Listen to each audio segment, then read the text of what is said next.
And then he cornered me and said, "You had a really good childhood, except for a few things."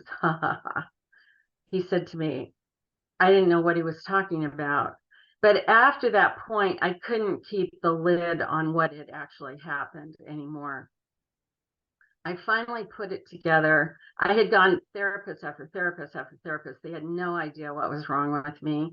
I had a few insinuate I was crazy, which was my greatest fear. I really thought I was crazy. And it finally came together to me. And in one moment, I realized that I had been molested by my father. And at that point, it was like a dam broke. Where I was really suffering before, I was now flooded. I had never processed a single memory, a single incident of being sexually assaulted by him. And all of a sudden now I had all of it, and I was just flooded, with terror. Terror was probably the primary thing I felt from the sexual assaults. So, and then as the book goes into a lot of the techniques I use to try to recover. So. Right. I in chapter 26, you say the title is The Devastating Truth. You say it all swirled in my head until it suddenly stopped. In one instant, it all came together for me. I realized, to my horror, the sexual abuse rang true. My list of symptoms would make sense in the context of sexual abuse. Was this the missing puzzle? And I think when I read those words, Carol, I have to tell you, I was taken aback because I felt like it was a missing puzzle for me too. In my own story, very much the same. It starts when I'm 3. My father rapes me, until I leave his home, and I get married at 18 because I can't wait to get out. But it's the missing puzzle and the amnesia that comes with it, or it's a gift to us. And you said so many things, it's hard for me to even stop and know where to begin. But I think many people have this list of symptoms, but they don't have the answer. It's this missing piece. And many people won't delve into those missing pieces. But talk a little bit about kind of what pushed you into, you say, I felt the same way actually when the murder memory came back. I felt like I was going to lose my mind. And I had to call this lady I was seeing, and she said, Jody, you're making it harder on yourself by not going back into that room. And she walked me through that memory. What led up to, what did that boiling pot look like for you? Because I like to talk about, I'm not going insane, but a memory's trying to break through. What did that look like?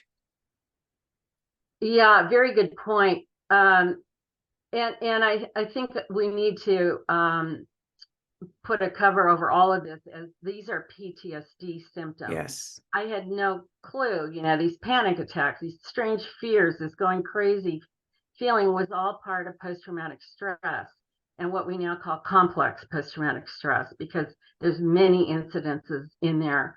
And I think for me, part of it is feeling shut down, feeling like I have tremendous emotion that's kind of swirling around, and maybe flashes of what I'm going to remember. It's a very lonely, difficult place, and yes. I did eventually learn that meant a memory was trying to emerge. Right. See, I think that's so profound, in that we think that all these things that are going on in our mind are kind of crazy, like where are they coming from? And I have people talk to me about, I saw this one thing, but it can't be true, and I don't know what it is. And I always say, your mind doesn't make that kind of stuff up. Go with that memory. But they call it amnesia, and it is, but the truth is it's with us always, right?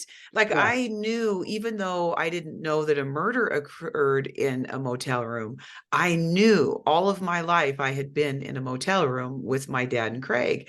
I believed that they had just molested us or, sexually abused us. But I learned later it's different. So with the amnesia, though, there comes this list of symptoms that I think it's really important to recognize. Like you said, this is PTSD. So even though we've blocked it, it never stays away 100%. Would you agree with No, that? absolutely. Absolutely. It's with us. And I actually did quite a bit of research into how this happens. And I Oh, go talk in more, about that. yeah, I go in more detail in my book. And again, a lot of amnesia is from very young, severe Hmm. trauma. So when you hear somebody talking about they have no memory, they've probably had very severe things happen to them. But during these things, you're so terrified, you're letting out a ton of chemicals, cortisol, and things that are going to speed up your heartbeat to where you could die from it. And so you have so much Absolutely. going on, your body releases another chemical to counteract it so you survive. And they think it's that chemical that puts it into the base of your brain, which is really, that's a whole subject in and of itself. It's Mhm. very interesting. But they have figured out why we do this and what's actually going on. It's, of course, a protective mechanism. Right. It's a Uh, gift. It's a gift, right? it's a When gift. when you're going through it, it's a gift.